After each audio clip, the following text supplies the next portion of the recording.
Hey everybody, my name is Doug Manofsky and I'm co-founder and CEO of Pando Nutrition. I wanted to take a few minutes today to share with you how Pando is fighting climate change with cleaner cattle.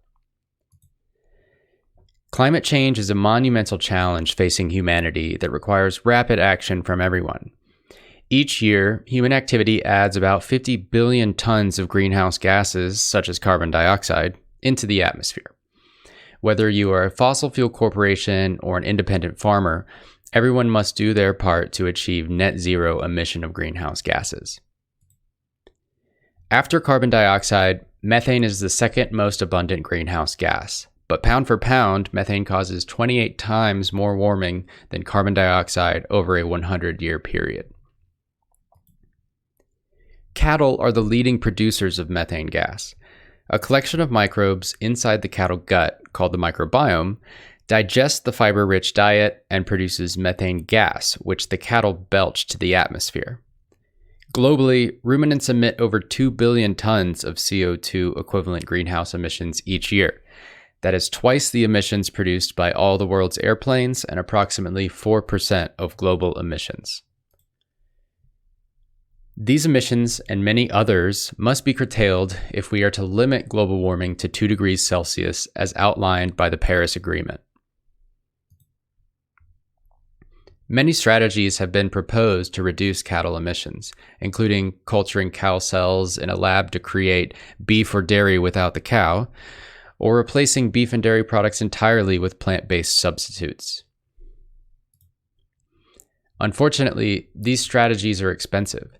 Today, consumers pay a green premium for clean alternatives to beef.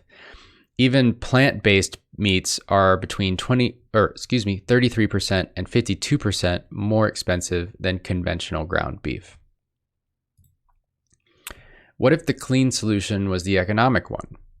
What if beef and dairy could have significantly fewer emissions and be more affordable than plant-based alternatives?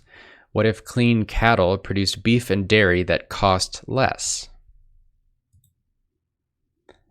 Methane isn't just bad for the climate, it is bad for cattle too. A single cow can produce 12 liters of methane per hour, resulting in discomfort, bloat, and in serious cases, even death. Methane gas is the symptom of inefficient fiber digestion. Methane gas is lost energy. Methane from cattle is a huge untapped resource. In fact, cattle collectively produce 1.3 million gigawatt hours of methane gas each year.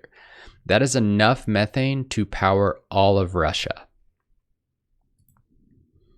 As you can see in this illustration, typical cattle lose nearly 30% of their metabolizable calories to methane emissions. By improving cow digestion, fewer calories are lost to methane emissions and more calories are absorbed by the cow. This reduces the total feed needed for cattle growth, generating massive savings for the farmer. Our research has shown that it is possible to improve cattle digestion by 15% and to decrease methane emissions by 50%. Globally, this equates to $50 billion in feed savings for the cattle producers and opens an untapped carbon credit market valued at a conservative $30 billion. Using next-generation sequencing and the latest in bioinformatics technology, we have identified the essential microorganisms needed for efficient fiber digestion. We call our solution micromethane.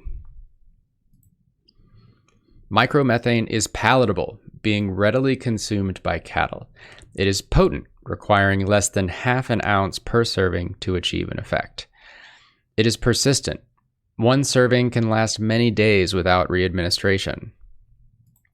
And lastly, it is profitable.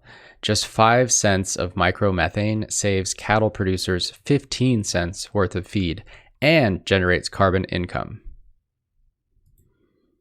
My name is Doug Manofsky, and I am co-founder and CEO of Pando Nutrition.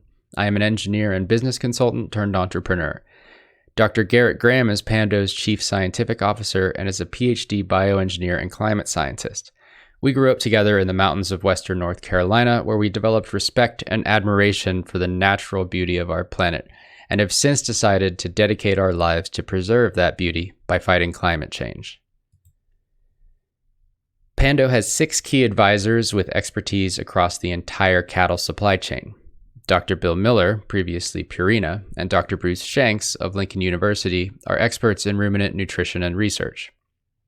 Thomas Nagy, former president of Novozymes North America, and Dr. Sandeep Vani, former VP of Technology at Archer Daniels Midland, are fermentation experts. Scott Woodside, previously Cargill, has years of experience marketing ruminant feed additives, and Dr. Christy Spendley is the regulatory expert for feed additives. We hope you will join us to fight climate change with cleaner cattle. If you have any questions, feel free to reach out to info@pandonutrition.com. We look forward to hearing from you. Thanks for listening.